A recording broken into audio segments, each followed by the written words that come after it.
Hello friends, ഇന്ന് നമുക്കൊരു chicken 65 എങ്ങനെയാണ് ഉണ്ടാക്കുന്നതെന്ന് നോക്കാം കേട്ടോ. അപ്പോൾ അതിന് വേണ്ടിയിട്ട് ഇതാ 1.5 കിലോ ചിക്കൻ കഴുകി വൃത്തിയാക്കി 65 എന്ന് പറയുമ്പോൾ തന്നെ ഒരു ചെറിയ ചെറിയ പീസ് എന്നാണ് കേട്ടോ ഉദ്ദേശിക്കുന്നത്. 65 പീസാക്കി എടുക്കാമെന്ന് പറയുന്നത് 1 കിലോൻ്റെ ചിക്കന് 65 പീസാക്കി എടുക്കാമെന്ന്. അപ്പോൾ നമ്മൾ 1.5 കിലോനുണ്ട്, അപ്പോൾ അതിനേക്കാളും കൂടുതൽ പീസസ് ഉണ്ട്. എനിവേ ആ ഒരു സൈസിൽ തന്നെയാണ് കട്ട് ചെയ്ത് എടുത്തിട്ടുള്ളത്. അപ്പോൾ അത് ക്ലീൻ ചെയ്ത് ഇവിടെ വെച്ചിട്ടുണ്ട്. അപ്പോൾ നമുക്കതിന് മിക്സ് ചെയ്യാനായിട്ട് ഒരു പാത്രം ഇവിടെ എടുത്ത് വയ്ക്കാം. അപ്പോൾ കുറേ ഐറ്റംസ് ചേർത്താണ് നമ്മൾ 65ൻ്റെ മസാല തയ്യാറാക്കുന്നത്. ആദ്യം തന്നെ നമ്മൾ കോൺഫ്ലവർ ആണ് ഇട്ട് കൊടുക്കുന്നത്. 1 ടീസ്പൂൺ, 2, 3, 4, 5, 6, 7, 8, 9, 10 ടീസ്പൂൺ കോൺഫ്ലവർ. ഓക്കെ. പിന്നെ നമ്മൾ അത് ഇതിലേക്ക് ചേർത്ത് കൊടുക്കുന്നത് 2 ടീസ്പൂൺ മൈദമാവാണ്. 1, 2. പിന്നെ നമ്മൾ അരിപ്പൊടിയാണ്.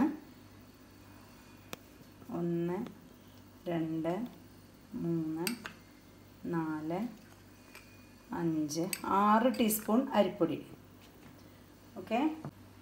പിന്നെ നമ്മൾക്ക് ഇതിലേക്ക് ചേർത്ത് കൊടുക്കേണ്ടത് 1/2 ടീസ്പൂൺ മഞ്ഞൾപ്പൊടി,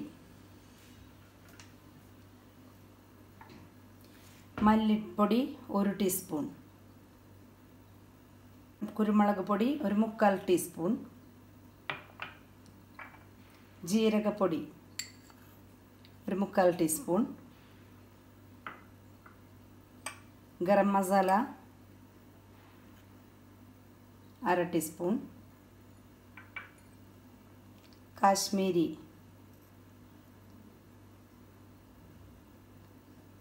2 ടീസ്പൂൺ. ഇനി വെളുത്തുള്ളി ഇഞ്ചി പേസ്റ്റാണ്, അത് നമുക്കൊരു 2 ടീസ്പൂണും ചേർത്ത് കൊടുക്കാം. ഇനി ഉപ്പ് നോക്കിയിട്ട് ആവശ്യത്തിന്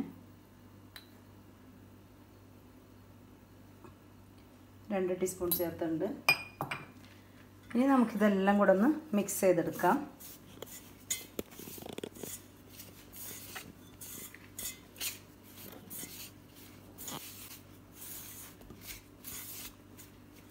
നമുക്ക് ചിക്കൻ ചേർത്ത് കൊടുക്കാം.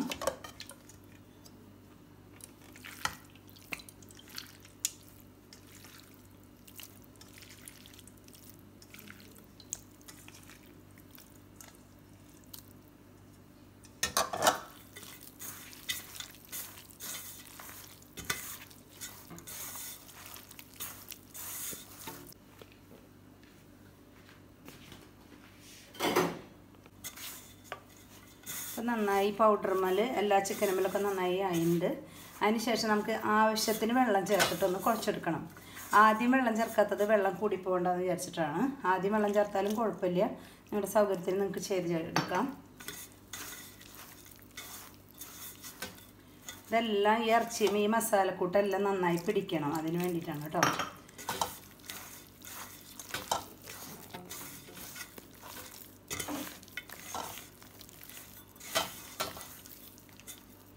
കുറച്ചും കൂടി ചേർത്ത് കൊടുക്കാം.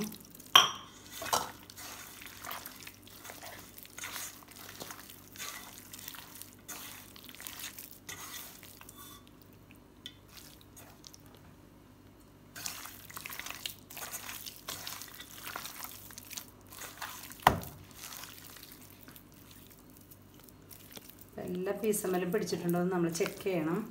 നമ്മളിത് വറുത്തെടുക്കുമ്പോൾ ഓരോരോ പീസുകൾ എടുത്തിട്ടാണ് വറുത്ത് കൊടുക്കേണ്ടത്. എല്ലാം കൂടെ അങ്ങനെ ഫുള്ളായിട്ട് ഇരിക്കാനും പാടില്ല. അപ്പോൾ എല്ലാത്തുമ്മലും പിടിച്ചിട്ടുണ്ടോ നമ്മൾ ഈ സമയത്ത് ചെക്ക് ചെയ്യണം. പിന്നെ ഉപ്പ് കറക്റ്റാണെന്നൊക്കെ നമുക്ക് ഈ നേരത്ത് ചെക്ക് ചെയ്യാം. അപ്പോൾ നമ്മുടെ ചിക്കൻ മേലെല്ലാം ഫുള്ള് മസാല ആയിട്ടുണ്ട്. ഇനി നമുക്കിതിലേക്ക് വേണ്ടത് ഒരു 1/2 ചെറുനാരങ്ങയുടെ നീരാണ്.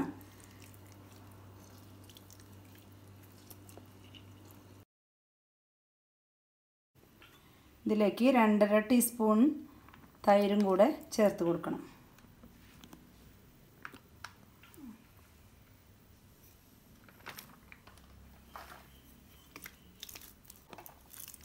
കൈ കൊണ്ട് നന്നായി മിക്സ് ചെയ്യാം.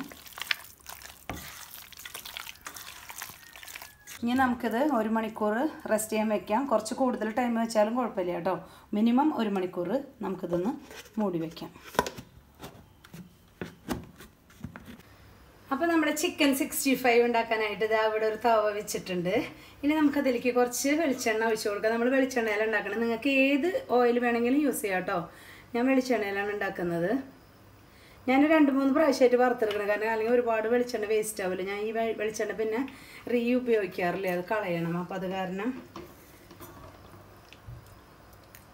അത് കാരണം ഞാൻ എന്തായാലും 3 പ്രാവശ്യമായിട്ട് വറുത്തെടുക്കാമെന്ന് വിചാരിച്ചു. ഈ ആയിട്ട് നമ്മൾ വീണ്ടും യൂസ് ചെയ്യുമ്പോൾ എന്തുണ്ടാവുമെന്ന് വെച്ച് കഴിഞ്ഞാൽ ടോക്സിൻ അതിൽ ഉൽപ്പാദിപ്പിക്കപ്പെടും. അത് നമ്മുടെ ബോഡിക്ക് വളരെ മോശമാണ്. അപ്പോൾ അതുകൊണ്ട് നിങ്ങൾ ആരും ആയിട്ട് എഗെയിൻ എടുത്ത് യൂസ് ചെയ്ത എണ്ണ യൂസ് ചെയ്യരുത് കേട്ടോ.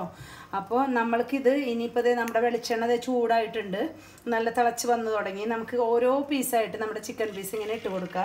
സെപ്പറേറ്റ് ആയിട്ട് തന്നെ ഇട്ട് കൊടുക്കുക. അങ്ങനെ ഓരോന്നിന്മേൽ തൊടാതെ കണ്ട് ഇങ്ങനെ ഇട്ടിട്ട് നമുക്കിത് വറുത്തെടുക്കാം. അപ്പം നമ്മുടെ എണ്ണയിലേക്ക് ഓരോന്നായിട്ട് നമുക്ക് ഇട്ട് കൊടുക്കാം. ഒന്ന് തൊടാണ്ട് ഇട്ട് കൊടുക്കണം കേട്ടോ.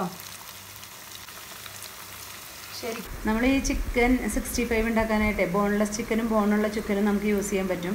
പക്ഷെ നമ്മുടെ വീട്ടിൽ വല്ല ഗസ്റ്റ് വന്നിട്ടാണ് നമ്മൾ ഉണ്ടാക്കുന്നതെന്ന് വെച്ച് കഴിഞ്ഞാൽ എപ്പോഴും ബോൺലെസ് ചിക്കൻ തന്നെ യൂസ് ചെയ്യാൻ നിങ്ങൾ ശ്രമിക്കണം കേട്ടോ.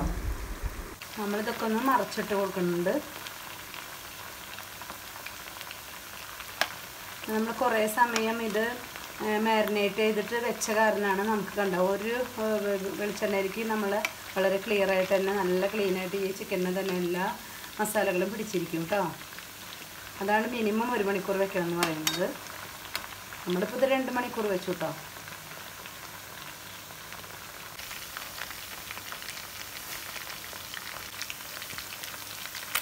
നമ്മുടെ ചിക്കൻ്റെ ഫസ്റ്റ് ട്രിപ്പ് ഫ്രൈ ആയിട്ടുണ്ട്. അപ്പോൾ നമുക്കിത് കോരി ഒരു പാത്രത്തിലേക്ക് ഇടാം.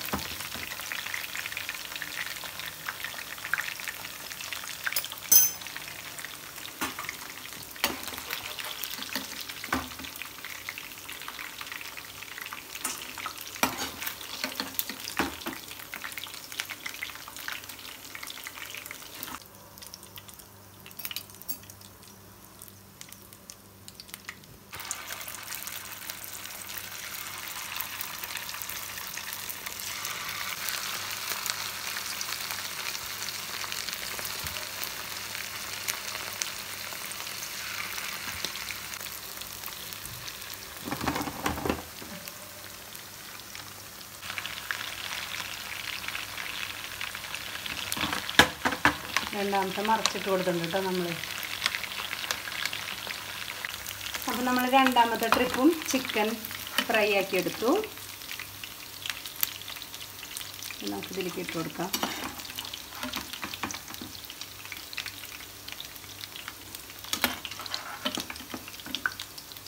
ഇനി നമുക്ക് എല്ലാ ചിക്കനും ഇതുപോലെ തന്നെ ഫ്രൈ ആക്കി എടുക്കാം. നമ്മളിവിടെ ഒരു കടായി വെച്ചിട്ടുണ്ട്. നമുക്കതിലേക്ക് കുറച്ച് ഓയിൽ ഒഴിച്ചു കൊടുക്കാം.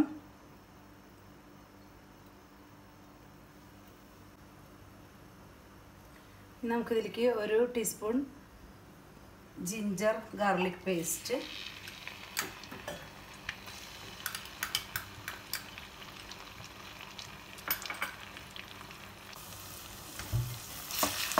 കുറച്ച് കൊടുക്കാം. 5 പച്ചമുളക് നീളത്തിൽ അരിഞ്ഞത് ഇതിലേക്കിട്ട് കൊടുക്കാം.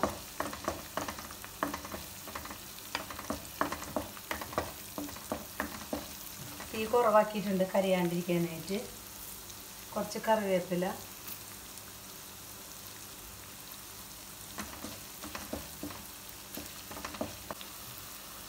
ഇതിലേക്ക് കാശ്മീരി ചില്ലി പൗഡർ ഇട്ട് കൊടുക്കാം. ഒരു 1.5 ടീസ്പൂൺ കാശ്മീരി ചില്ലി പൗഡർ,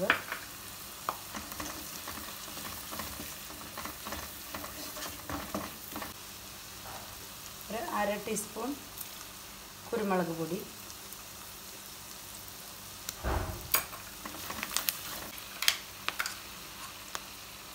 നമ്മുടെ വറ്റൽമുളകും വെളുത്തുള്ളി ഉപ്പ് ചേർത്ത ഒരു മിശ്രിതം അരച്ചെടുത്തതാണ്. ഇതൊരു 2 ടീസ്പൂൺ ചേർത്ത് കൊടുക്കാം.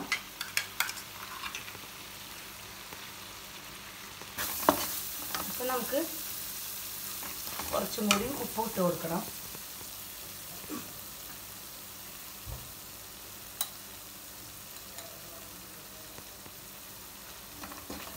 നമ്മളതിലൊക്കെ ഉപ്പിട്ടുള്ള കാരണം ഉപ്പ് ശ്രദ്ധിച്ചിടണം. 65 ആകുമ്പോൾ നല്ല കളർ വേണം. കളറൊക്കെ ചേർക്കാറുണ്ട് ആൾക്കാർ ചിലരൊക്കെ. ഞാൻ പക്ഷെ കളർ ഇഷ്ടമില്ലാത്തതിൻ്റെ പേരിലും അത് നമ്മുടെ ആരോഗ്യത്തിന് നല്ലതല്ലല്ലോ, അതുകൊണ്ടും ഞാനത് ചേർക്കുന്നില്ല. നിങ്ങൾക്ക് വേണമെങ്കിൽ ചേർക്കാം. ഇനി നമ്മൾ വറുത്ത് വെച്ചിരിക്കുന്ന ചിക്കൻ ഇതിലേക്ക് ഇട്ട് കൊടുക്കണം.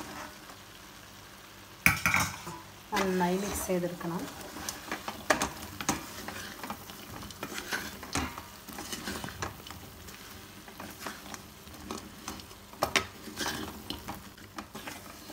നല്ല സ്മെല്ലൊക്കെ വരുന്നുണ്ട് 65-ൻ്റെ കേട്ടോ. അടിപൊളിയുണ്ട്. ചിക്കനൊന്ന് ഗാർണിഷ് ചെയ്ത് ഭംഗിയാക്കാമെന്ന് വിചാരിച്ചിട്ട് ഞാൻ കുറച്ച് പച്ചമുളക് ഇവിടെ വറുക്കാൻ ഇട്ടിട്ടുണ്ട്. അതിൻ്റെ മേലെ ഒന്ന് ഭംഗിക്ക് ഇടാനായിട്ട് കേട്ടോ. കുറച്ച് കറിവേപ്പില.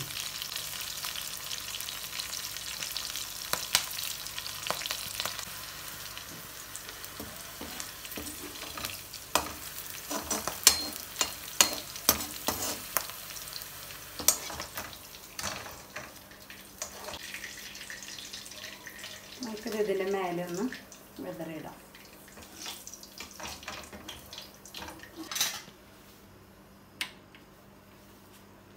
അപ്പോൾ നമ്മളുടെ ചിക്കൻ 65 റെഡി. അപ്പോൾ എന്തായാലും നിങ്ങളെല്ലാവരും ഉണ്ടാക്കി നോക്കേണ്ടത്. ഇത് വളരെ ടേസ്റ്റ് ആയിട്ടുണ്ട്. കാരണം ഹാഫിൻ്റെ പണി കഴിഞ്ഞപ്പോൾ ഞാൻ കുറച്ച് പിള്ളേർക്ക് എടുത്ത് കൊടുത്തപ്പോൾ ഞാൻ പറഞ്ഞത് ഇങ്ങനെയാണ്, ചിക്കൻ 35 റെഡി ആയിട്ടുണ്ടെന്ന്. അപ്പോൾ അവർ തന്നിട്ട് പറയുകയാണ് ചിക്കൻ 35 മതിയല്ലോ എന്ന്. അപ്പോൾ ഞാൻ പറഞ്ഞില്ല, ശരിയാവില്ല, എൻ്റെ പ്രേക്ഷകർക്ക് വേണ്ടിയിട്ടാണ് ഞാൻ ഇത് ഉണ്ടാക്കുന്നത്. അപ്പോൾ നിങ്ങളെല്ലാവരും ഇത് ഉണ്ടാക്കി നോക്കണം. വളരെ ടേസ്റ്റാണ് കേട്ടോ, ഞാൻ വെറുതെ പറയുന്നതല്ല. അപ്പോൾ ഇത് നിങ്ങളെല്ലാവരും ഉണ്ടാക്കി നോക്കി എനിക്കത് ഫീഡ്ബാക്ക് അറിയിക്കണം. പിന്നെ നമ്മുടെ ചാനൽ കാണണം, ലൈക്ക് ചെയ്യണം, ഷെയർ ചെയ്ത് കൊടുക്കണം ഫ്രണ്ട്സിനൊക്കെ. സബ്സ്ക്രൈബ് ചെയ്ത് എന്നെ സപ്പോർട്ട് ചെയ്യണം. പിന്നെ ബെല്ലൈക്കൺ കൂടെ പ്രസ് ചെയ്താൽ ഞാനിടുന്ന നോട്ടിഫിക്കേഷൻസ് നിങ്ങൾക്ക് അപ്പോൾ കിട്ടിക്കൊണ്ടിരിക്കും. അപ്പോൾ ഇനി അടുത്ത അടിപൊളി ഒരു വിഭവമായി എത്തുന്നത് വരെ ബൈ. Thank you.